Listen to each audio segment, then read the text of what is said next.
the crazy things that go down and the things that you that the world is against you. Well, the world's against everybody. That's my attitude. And it's like, you're not special. You need to just go out and conquer that one day at a time, whatever that mission is. Man, that's so true. It's every person you have to kind of root down and make yourself one with nature and understand that you're a part of nature and it's a miracle. It's a gift. Yeah. Given by God. And then what happens though, you realize how difficult it is living on this rock. I mean, it goes back talking about through the ancient texts, you realize how even though, so this is not a religious comment, it's more of an ancient text comment. Historically, the old, very ancient texts of Abraham, where he started having, God kind of got involved with him. And there's this idea, Jordan Peterson was talking about how Abraham was kind of called to a venture. And he was a very rich person. And he had so much. He probably had naked servant girls laying around, feeding him grapes, and he could do whatever he wanted. But he kind of got called to a venture, and the lucky SOB lived at 900 years old. And he was 70 years old when he got called to the adventure. 70. Can you imagine? Do you think people actually lived to 900 years old way back when? Well, what they have a different calendar back then. I mean, the calendar, we don't really understand what that was. I think we lost the history of that. I don't know. Well, you think so? Yeah, I think after the flood, a lot of things changed as far as but the flood, biblically. Was the flood before, but was the flood after Abraham? Pretty sure. So, back in Abraham, I don't know. So, do you think the pyramids were built before Abraham? Good question. Well, I don't know. What is the actual, some of the, again, this is not religion. This is not about religion. It's about marrying I would say science. They were. I believe they were. Well, I think I don't know. I wasn't there. Is the real answer. But I believe they were. I think the pyramids were there before Abraham, and I think when you do the countdown again, it's not religion. It's looking at the ancient texts and examining archaeology and Egyptology and cosmology and looking at the zodiac. And this is back when we didn't have all of this light pollution, where we could actually look up.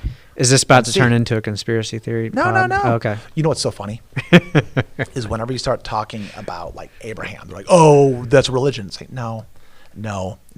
Religion is if someone says, "I need to start praying to Abraham," or I need to learn this for my religion class. Theology, yeah. Yeah, you can look at it as real, or you can look at it as an ancient text, an ancient story. You can look at it as mythology. You can look at it as however you want, but it's one of the oldest stories in our lives, and it's written down, and it's ancient. And people have been talking about Abraham for 5,000 years.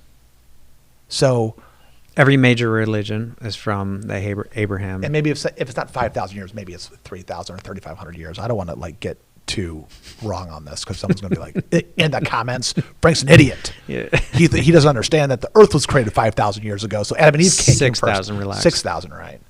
But all right, we're almost done. Are we going to bore everybody with the Bitcoin thing? Well, we have a couple minutes. Golly, there's so many other things we got to talk about. Like what? We didn't even talk about RFK joining the Trump team. We didn't talk about Tulsi. We didn't talk about Elon Musk. All these people that have jumped on.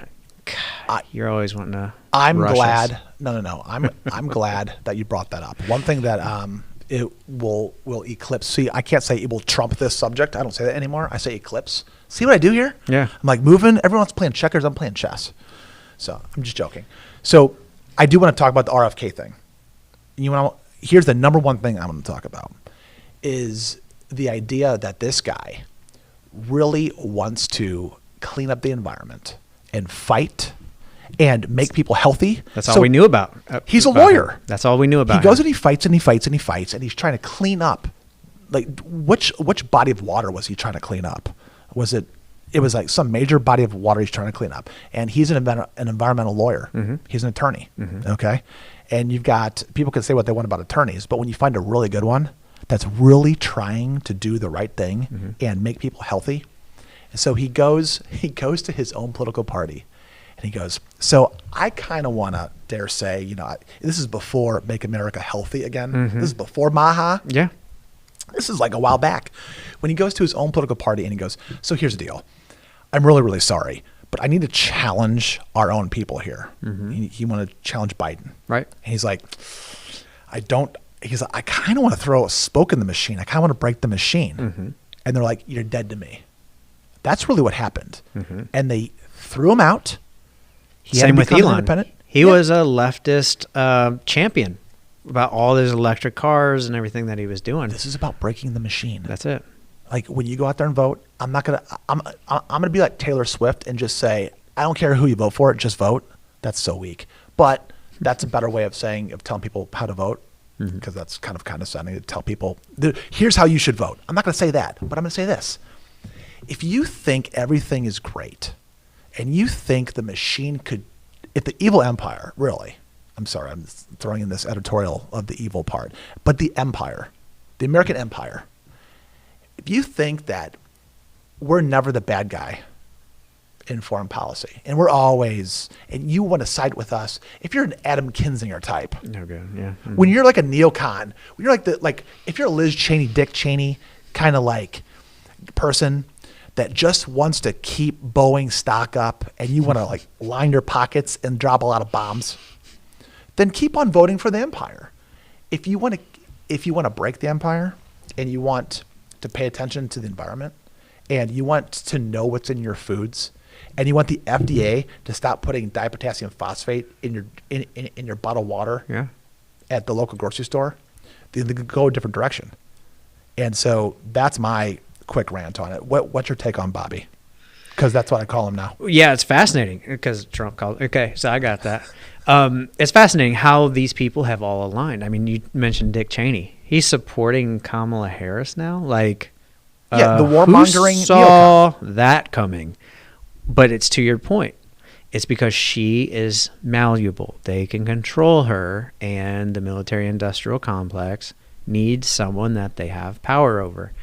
RFK, he took even bolder risk. How dangerous is it to come out of the closet as a conservative or even MAGA, and brand his own sort of branch off of that with the Make America Healthy Again. Cheap, shameless plug. We're having a Maha rally on the 20th. Where? We're going to start at where Sunbelt is off North 36th Street at 2 o'clock on the 20th. That's this Sunday. Really? Yep. And all your MAGA, Maha flags. We're going to have Trump vendors out on Broadway on the 19th and the 20th. So if you don't have flags and you want to get your flags and T-shirts and hats, there we'll have merch out there for you. 2 o'clock, we're going to line up all the cars, have the flags out, ready to rock and roll. We're going to go up and down Broadway for about 2 hours at least. And it's a Maha rally. And I have literature for people to get them out to vote, get their neighbors out to vote, get their family out to vote. I also have we have a special sort of announcement for like tying into the RFK Trump unity, let's say unity. And it's going to be a fun time. Those are always a good time.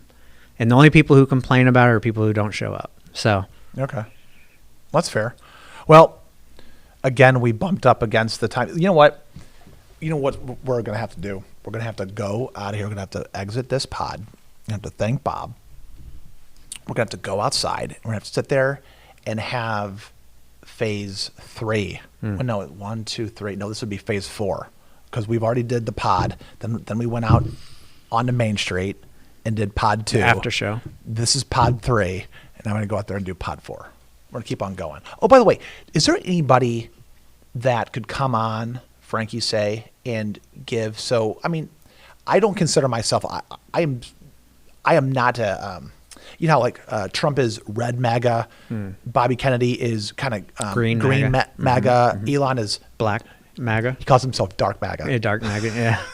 So, what I want to do is obviously I feel a certain way. I feel like we should break the machine again. We keep on breaking the machine and making the feds as small as possible. Not get rid of it. I'm not an ANCOM or an ANCAP, but I think it should be smaller. Who do you think is a good person in Quincy to come on the pod and talk more about the Kamala Harris campaign and like root for them? Is there anybody that you think would be a good person to come on and do that? Because, one thing about this podcast is I think giving people voices. I mean, I had Brennan Hills on. That's a good option. I might have him on again. I've had. Why not the local Democrat chairman? Yeah, she's good. That kind of makes sense. Yeah, I have her on again. She's great. Anyway, we're done. That's it. All right. All right. Thank you.